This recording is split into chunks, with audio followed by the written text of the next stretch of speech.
Now Jerusalem lay void as a wilderness. There was none of her children that went in or out. The sanctuary also was trodden down, and aliens kept the stronghold. The heathen had their habitation in that place. And joy was taken from Jacob, and the pipe with the harp ceased. Wherefore the Israelites assembled themselves together and came to Mashpah over against Jerusalem.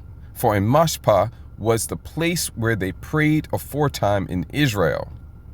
Then they fasted that day, and put on sackcloth, and cast ashes upon their heads, and rent their clothes, and laid open the book of the law, wherein the heathen had sought to paint the likeness of their images.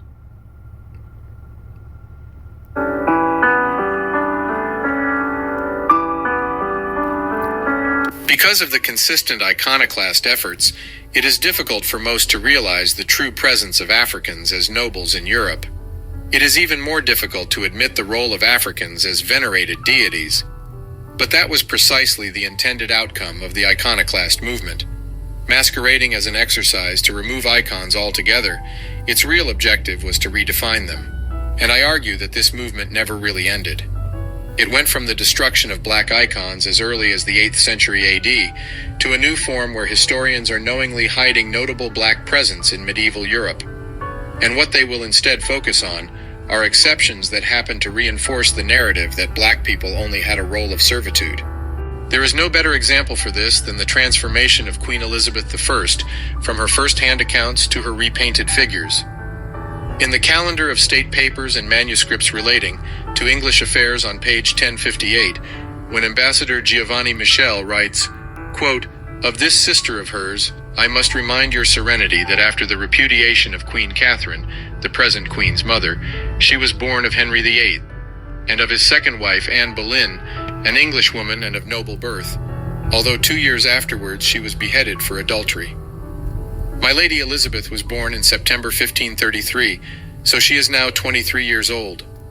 She is a young woman whose mind is considered no less excellent than her person, although her face is comely rather than handsome, but she is tall and well-formed, with a good skin, although swarthy." End quote.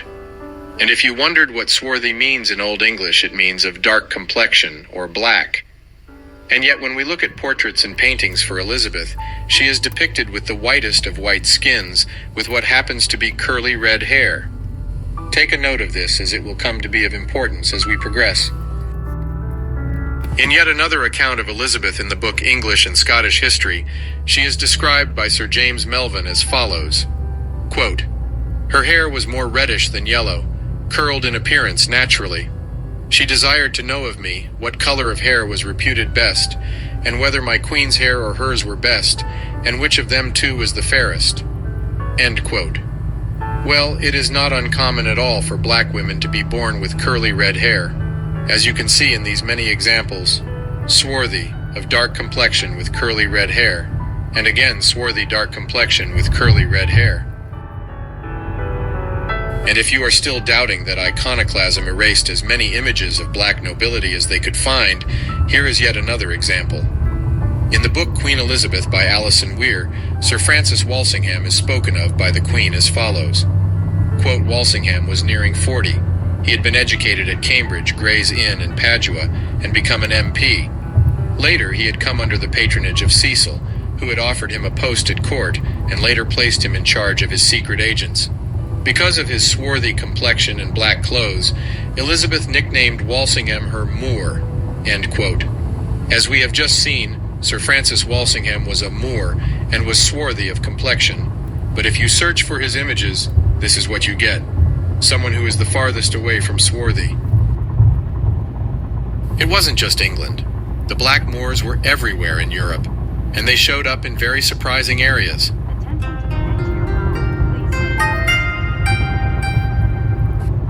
A lot of people ask us, what's the difference between mudwater and mushroom coffee? First, we are mushroom coffee. Mushroom coffee. In the 10th century in Scotland, the king was called Dub Macmail Coluim. This is beyond interesting because the old Scottish meaning of dub is black, as you can see from this old dictionary. and in old Wikipedia depictions of the man he was shown as follows. But this has since been replaced. If you read on, you'll see that he was called the Black.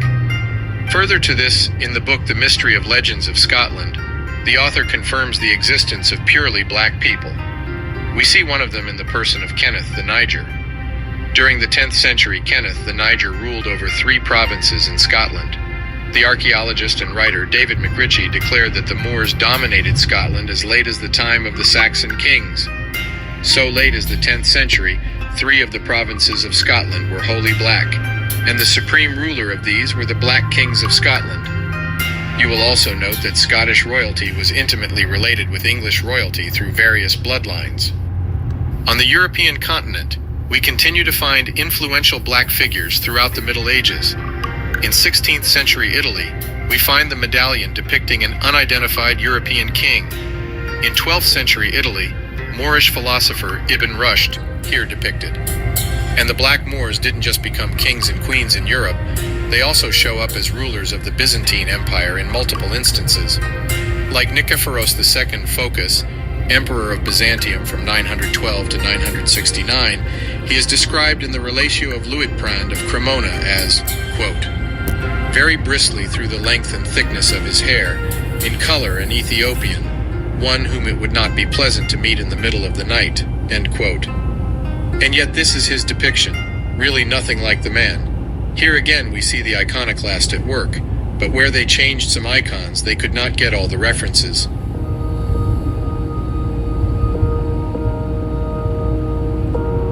John II Komnenos, viewed by many as one of the greatest emperors of Byzantium who ruled from 1118 to 1143, described as, quote, a man of medium height, with black hair and black skin, and for this reason he is still called the Moor, end quote.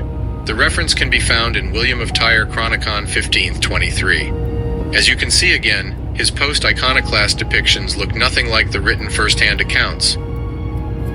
So too goes the description of his son, who followed him on the throne, Manuel Wer Komnenos, Emperor of Byzantium. He was described by his contemporary Niketas Choniates as follows, quote, a certain black-skinned Ethiopian.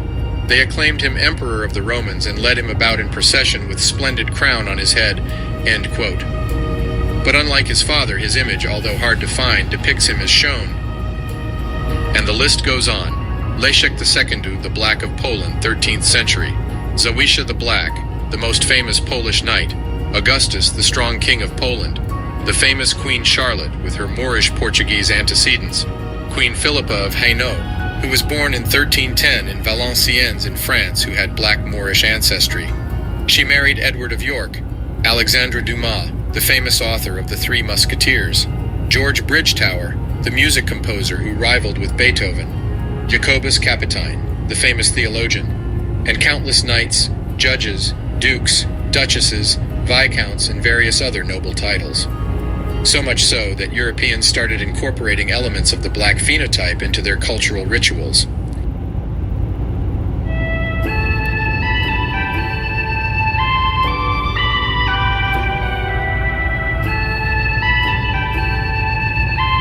When one takes a look at the enduring cultural elements that were started in medieval Europe, some interesting practices emerge.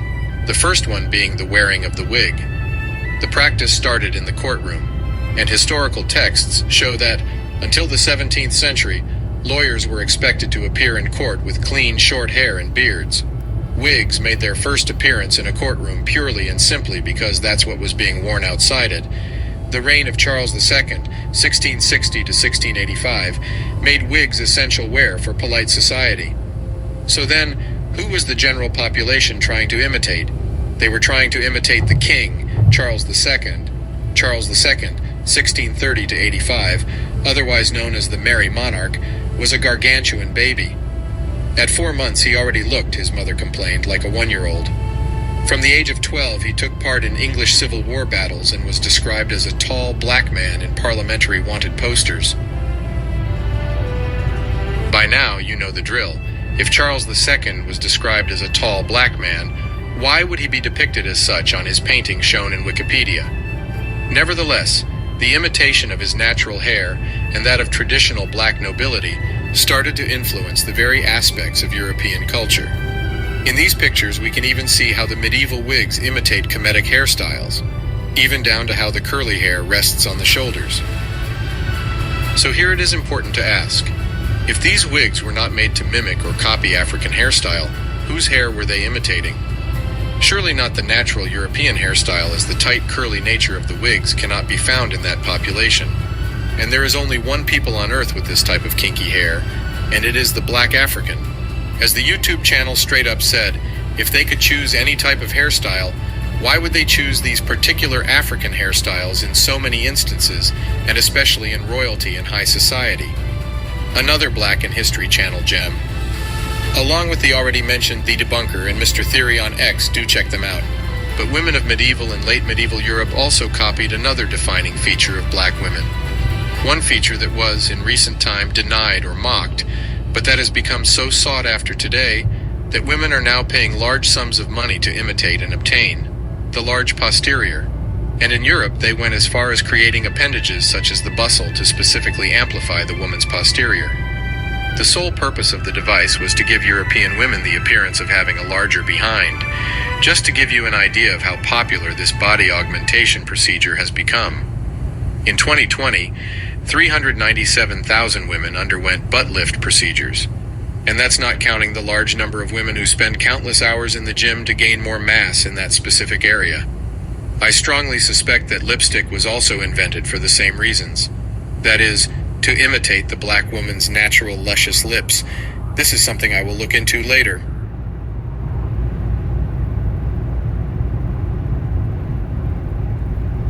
Barakatah Yahweh, Barakatah Yahweh Shai, Barakatah Yahweh, Barakatah Yahweh Shai, Barakatah Yahweh, Barakatah Yahweh Shai, Barakatah Yahweh, Bahashim Yahweh Shai, Ba Racha HaKodash, Kol Tapa Arath, Hawad Wahaloyam La, Allah Hayanawa, Yahweh, Bahashim Yahweh Shai, Ba Racha HaKodash. And what I just said in the Lashwan Kodash, the Lashwan Kodash being the ancient Paleo Hebrew, or in other words, the true biblical Hebrew for holy tongue or language.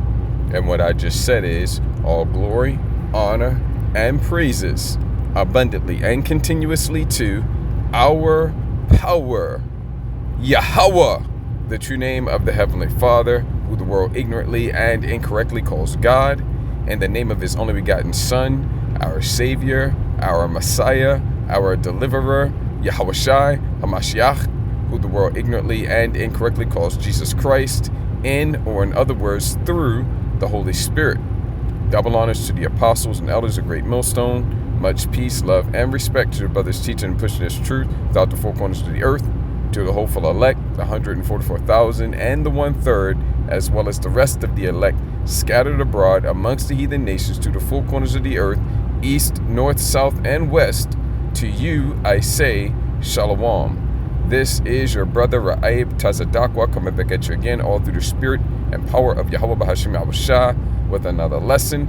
Yahweh Ratazah, it's going to be edifying and encouraging for you, Akim, and any Akwaf that may be listening and or watching. Now, this lesson here, before I get started with this lesson, this isn't in transit.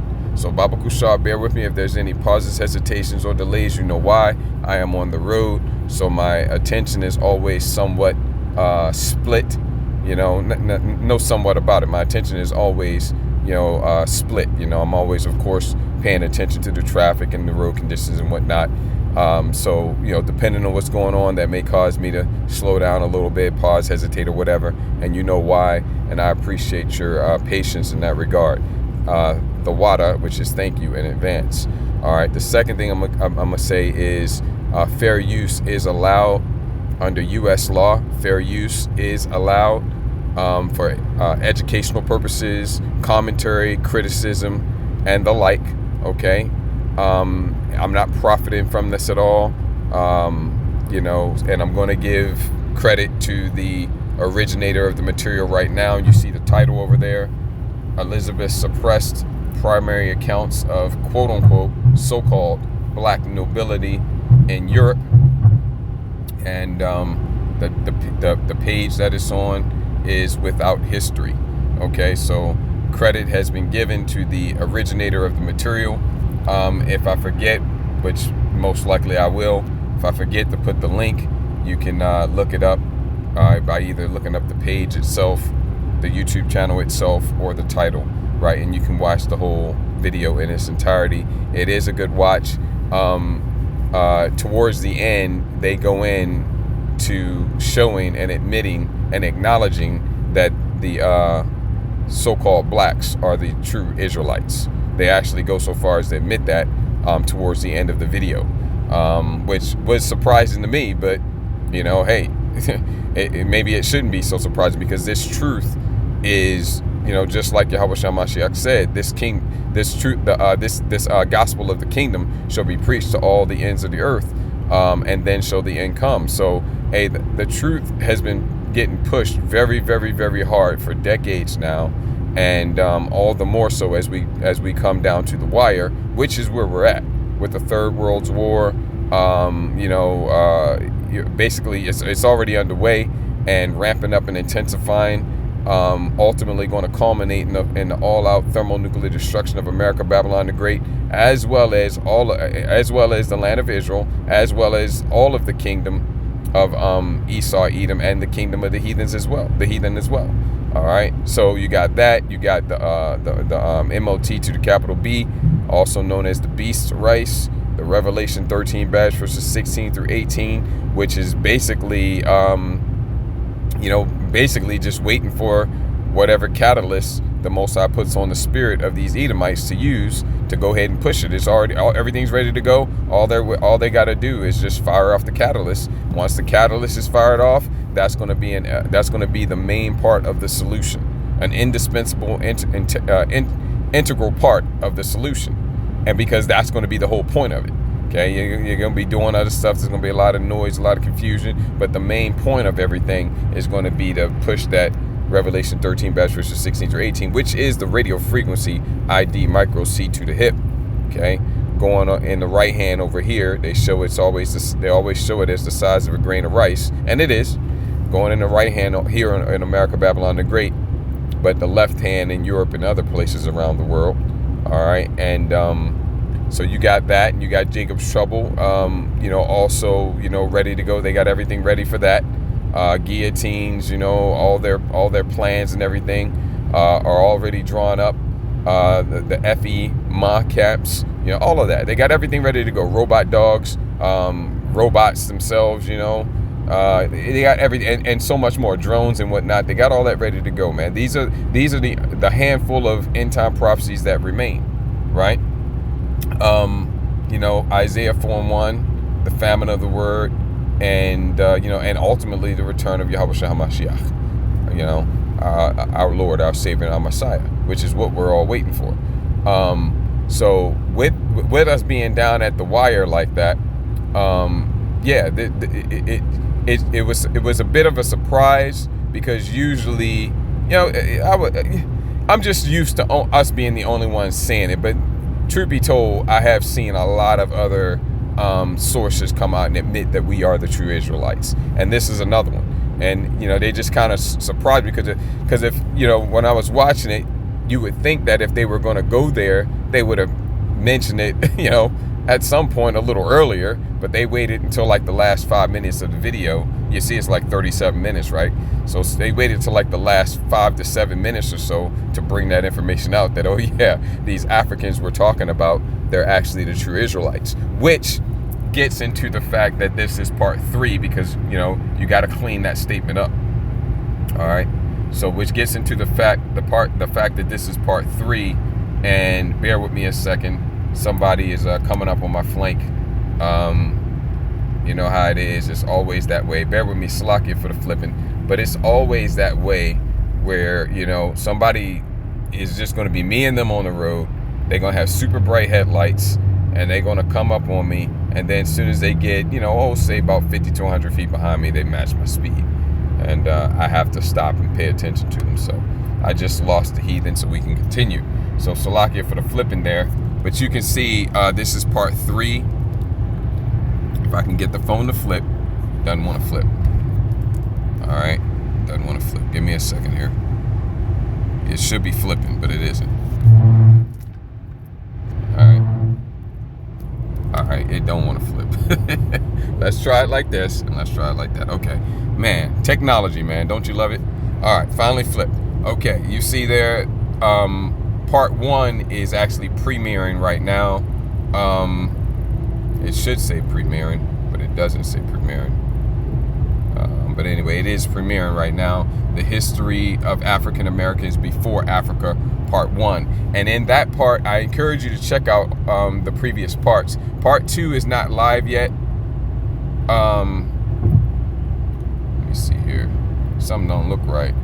Oh, okay, yeah, I see what I got. I gotta. Okay, yeah. Part 2 is not live yet. I'm gonna take that live tomorrow morning before I go out to teach. But in part 1, we touched on Revelation, the 20th chapter. In part 1, we touched on Revelation, the 20th chapter. And so you can get the breakdown of that, going into the history of the Edomites. You know, once the the Roman Empire fell, the Western Roman Empire fell, the Edomites were driven up into the Caucasus Mountains, which is what Revelation, the 20th chapter, is getting into. Right, and when they were driven up into the Caucasus Mountains, they couldn't do what they do, which is deceive the nations, right? But they were only up there for 1,000 years. That's verses 1 through 3 of Revelation 20. And then, you read verses 1, 2, and 3 of Revelation 20, and then you get verses 4, 5, and 6. But verses 4, 5, and 6 are actually talking about a different time period. And the 1,000 years mentioned in verses 4, 5, and 6 is a different 1,000 years than mentioned in verses 1, 2, and 3. So once you read through verses 1, 2, and 3, if you want to read it chronologically, you have to skip to verse 7. Read verses 1, 2, and 3, then skip to verse 7. And that 1,000 years mentioned in verse 7 is the same 1,000 years mentioned in verse 3, right? And then you can read to the end of the chapter, and then go back and read. Once you get to the end of the chapter, then go back and read verses 4, 5, and 6, and that will be chronological, because the verses 4, 5, and 6 is actually talking about in the future, the kingdom of heaven. That's the first 1,000 years of the kingdom, right?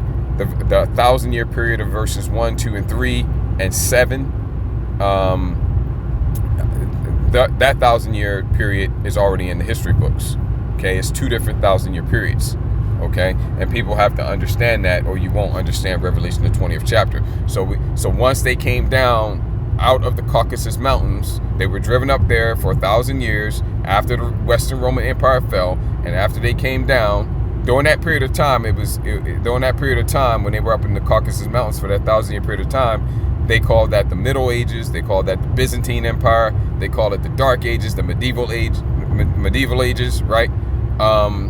That's all talking about that period of time when they were up in the Caucasus Mountains for 1,000 years. But once they came down, Revelation 20 and 7, they went out to deceive. They went out to deceive the nations on the earth.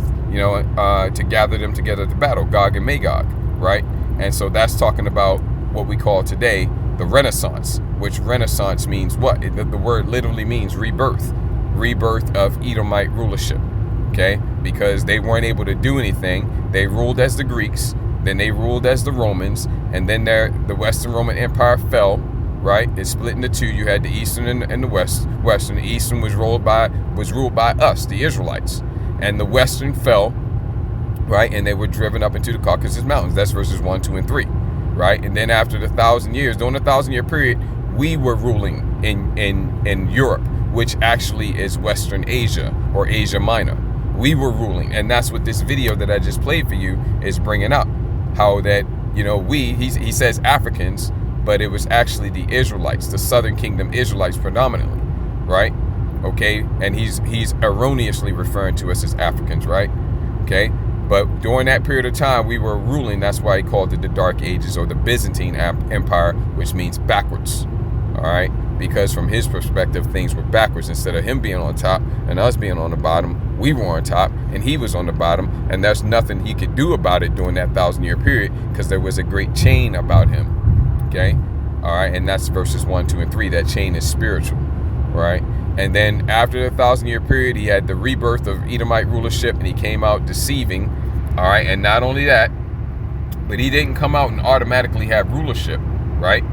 He didn't come out and automatically have rulership. He had to get rulership, right? And that's Sirach 10 and I want to say 8. Is that right? Yes. Because of unrighteous dealings, and that's this man's forte. His forte, his modus operandi, all right? The sword is his blessing, Genesis 27, right? Verses 37, 8, 9, thereabouts. The sword is his blessing, but guess what? Deceit and deception is his nature, okay? Because of unrighteous, not righteous, right? If he had to be righteous, then he wouldn't be, he would be up the creek without a paddle, because he doesn't deal in righteousness. He doesn't operate in righteousness. He doesn't have anything to do with righteousness, right? But when it comes to unrighteousness, now he's all over that, okay? That's something he specializes in. And because of unrighteous dealings, injuries, and riches got by deceit. Oh, that's this man's specialty. That's this man's specialty. His speciale is deceit, okay? Because of unrighteous dealings, injuries, and riches got by deceit. And you see the deceit. This is one big example of his deceit. His deception is the iconoclasm, which this video is bringing out, okay? And he said in there early on that that the main point of iconoclasm was not to destroy the images, but to redefine them, right? In other words, to present the images, the icons, okay, the paintings, the sculptures, and whatnot, to not to destroy them. Some he did, but predominantly he didn't want to destroy them, right? Some he destroyed, some he took and hid away, and then others he defaced them, whether he whitewashed them or whether he had them facsimiles reproduced. In other words, he had a painting, and sometimes he could whitewash it. He could just whitewash it, make the colors lighter, and it looked like him. Or then other times, you know, if he couldn't do that, if that wasn't going to be effective, what he would do he would hire a talented artist like Leonardo da Vinci, I believe his name was, one of them. You know, he'll hire a talented artist, and he'll say, reproduce this for me, but instead of showing a so-called black man or a so-called black woman, you know, show me, or show one of us, show an Edomite, show a so-called white man. And that's what they would do. And then they would take the original and hide it away, like under the Vatican or some other vault, right?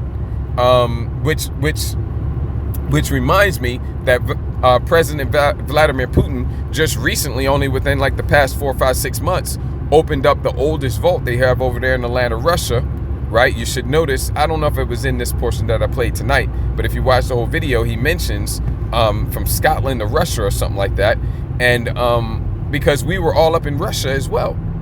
And Vladimir Putin opened up the oldest vault over there in Russia, and he brought out all the old icons and paintings and whatnot that predated.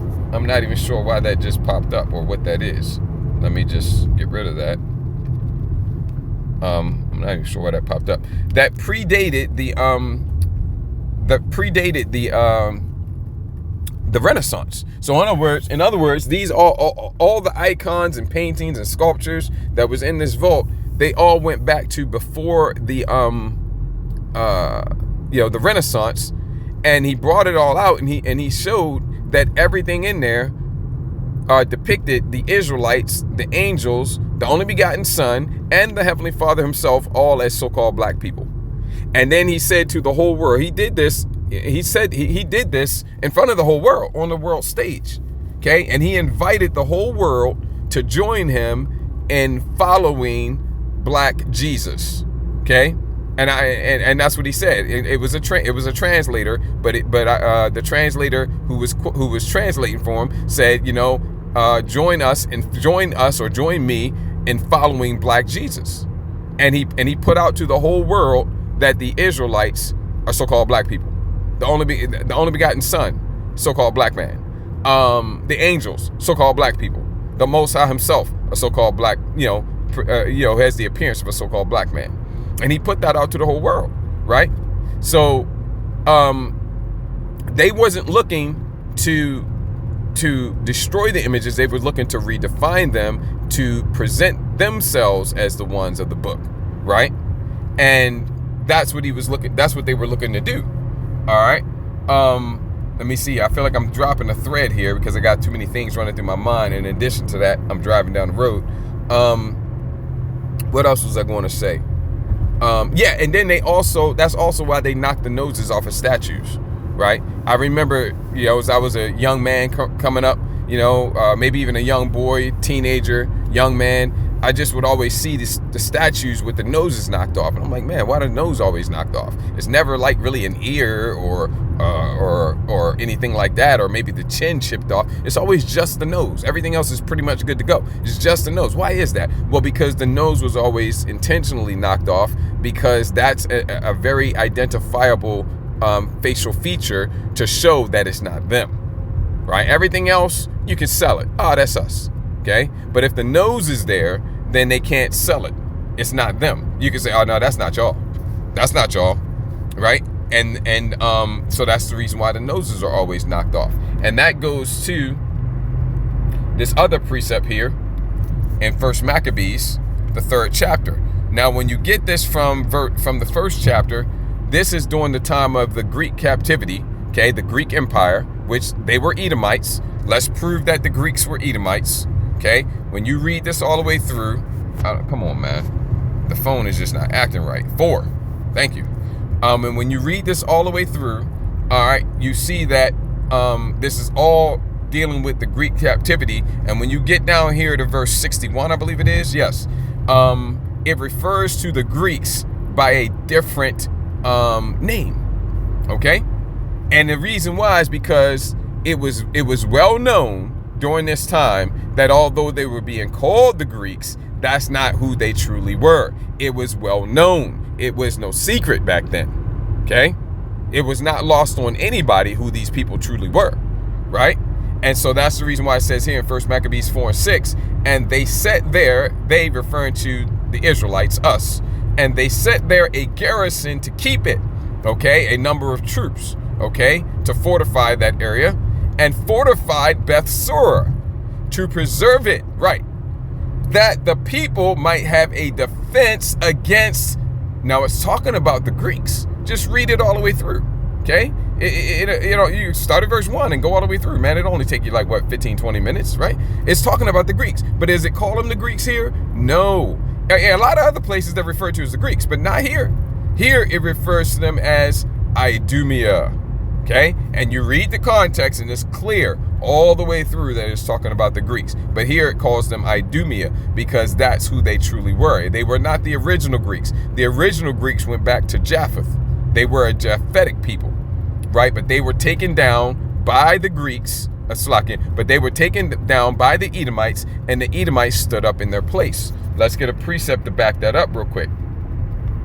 And Salakia, going down the road, so I'm hitting the wrong button and all that. And then plus, in addition to that, the phone ain't knacking right all the time. So let's get this in Micah 2 and 10. And I'm going to pull over here for a second to make some good progress on this lesson. And the time goes so fast, man. Whew. Already a half hour in? Goodness gracious. All right, so Micah 2 and 10.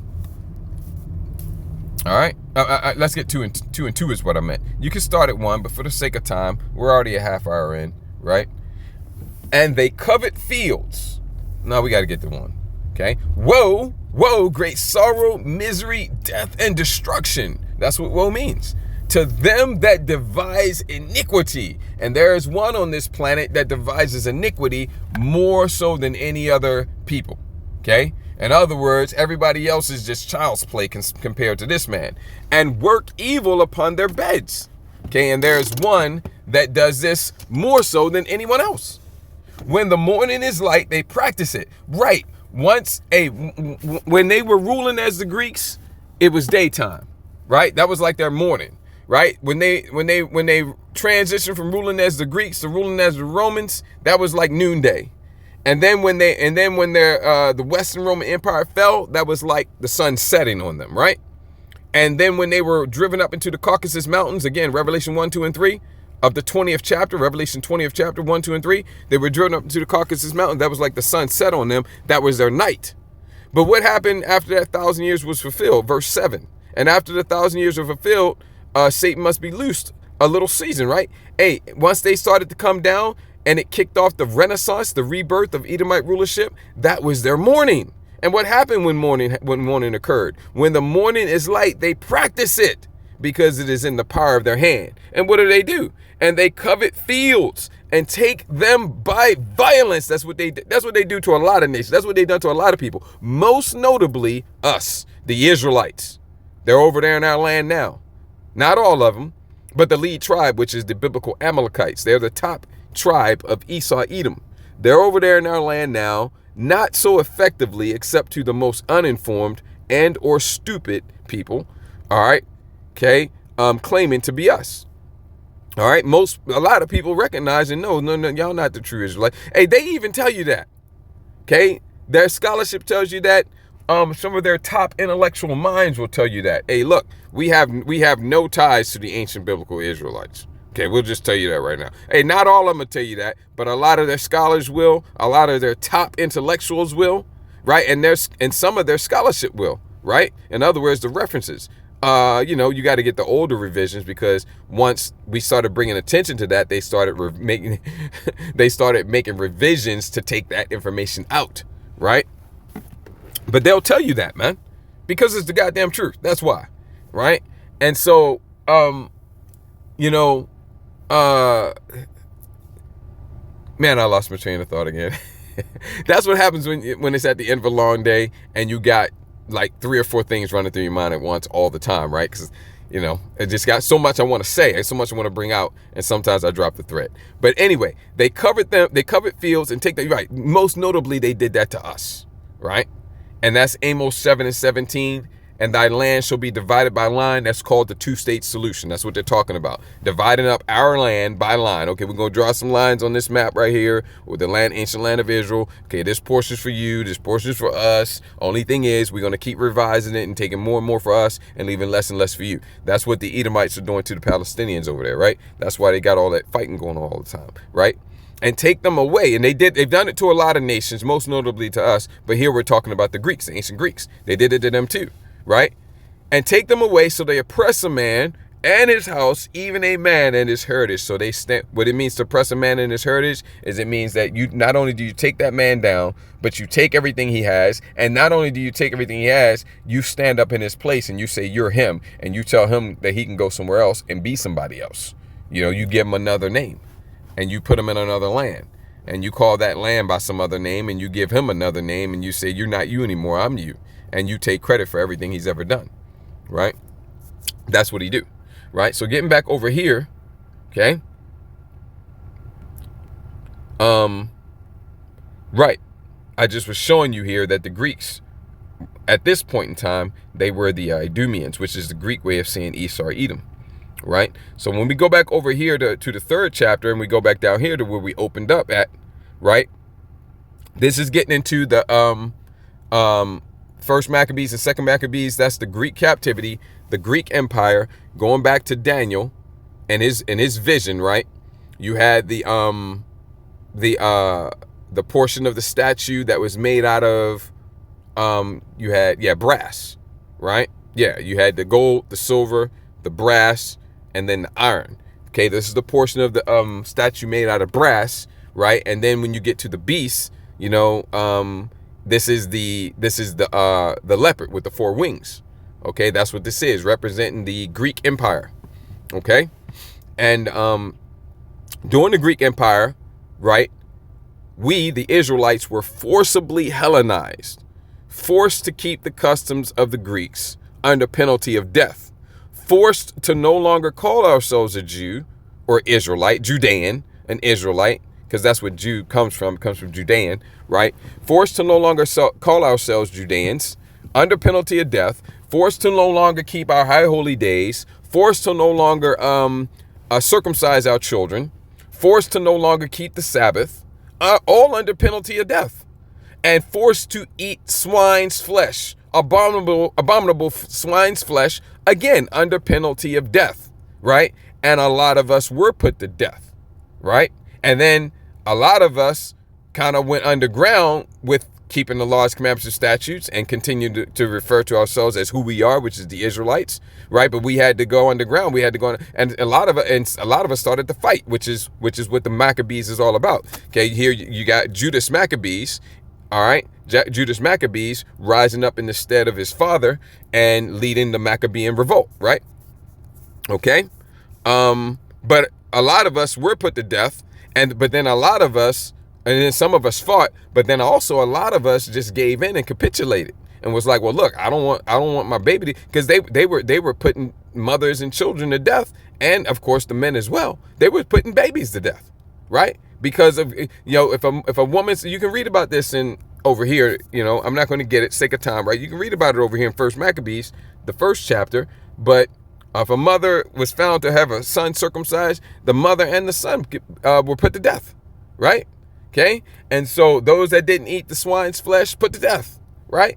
Okay, so a lot of our people started to give in and capitulate and started to say, well, I'm not a Judean anymore. I'm not an Israelite anymore. Okay, I'm relinquishing keeping the laws, commandments, and statutes. I'm relinquishing my heritage and who I am, and I'm a Greek. And I'm gonna do when in Greece, do as the Greeks do. They say when in Rome, do as the Rome. When in Greek, do as, and that's what they did. You can read all about that, right? But then some rose up and fought against it.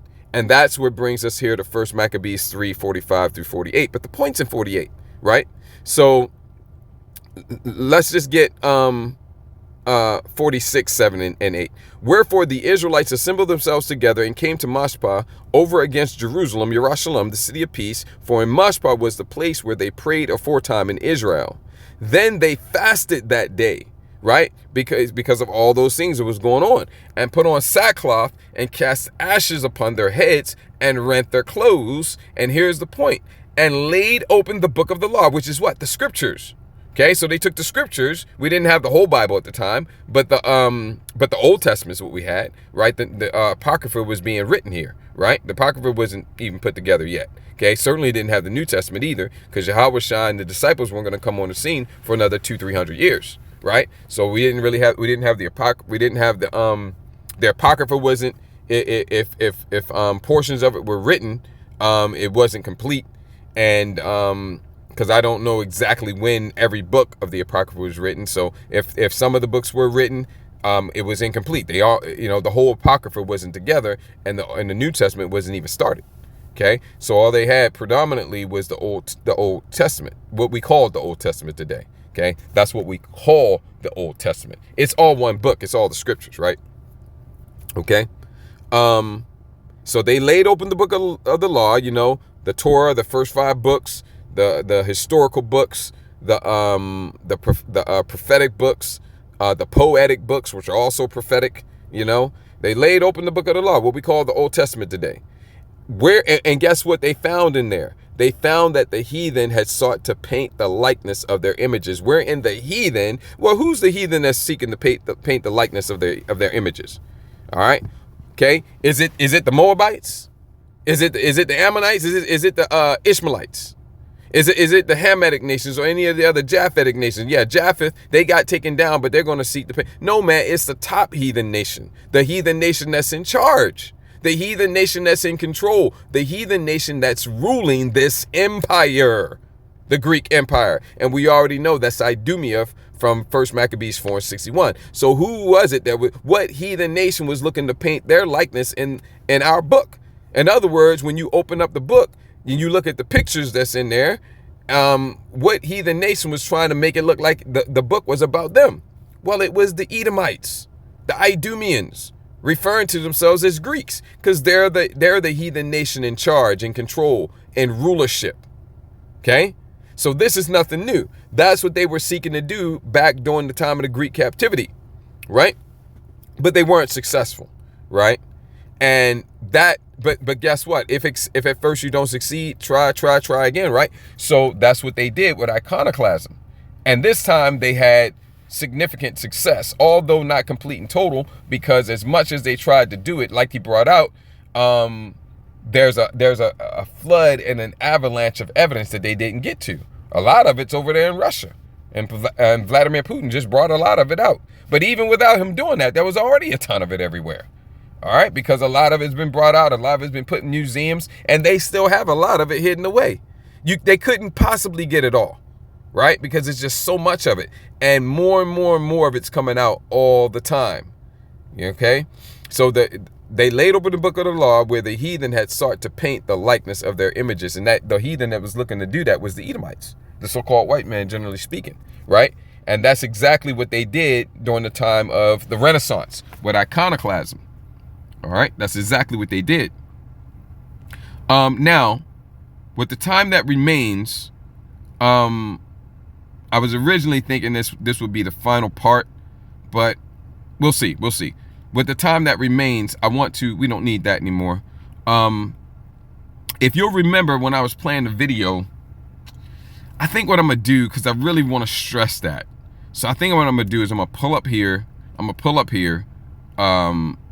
I don't have as much time, don't mind transits anyway, because I really want to stress something. I know most people don't watch the whole video, and I really want to stress something. So what I'm gonna do is I'm gonna go ahead and pull up there, and we're gonna have a fourth part, and that fourth part should be the final part. So I think that's it. Let me see, let me make sure there's nothing else I want to cover tonight. Yeah, we'll get that next time.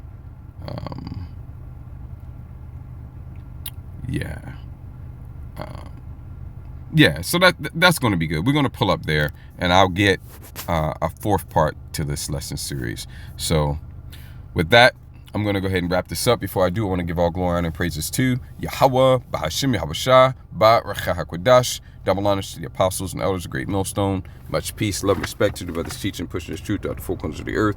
Adawan Radazah, this lesson was edifying and encouraging to you, Akim, and any Akwaf that may be listening and or watching. Ayashma Yakwana, Azanyam Lashamai Shemai. Let him who has ears to hear. Kwam Yasharala, Babakusha, Abai Babal Aitha, Wakal Adawam. Shalom Lahabakariam, Shalom.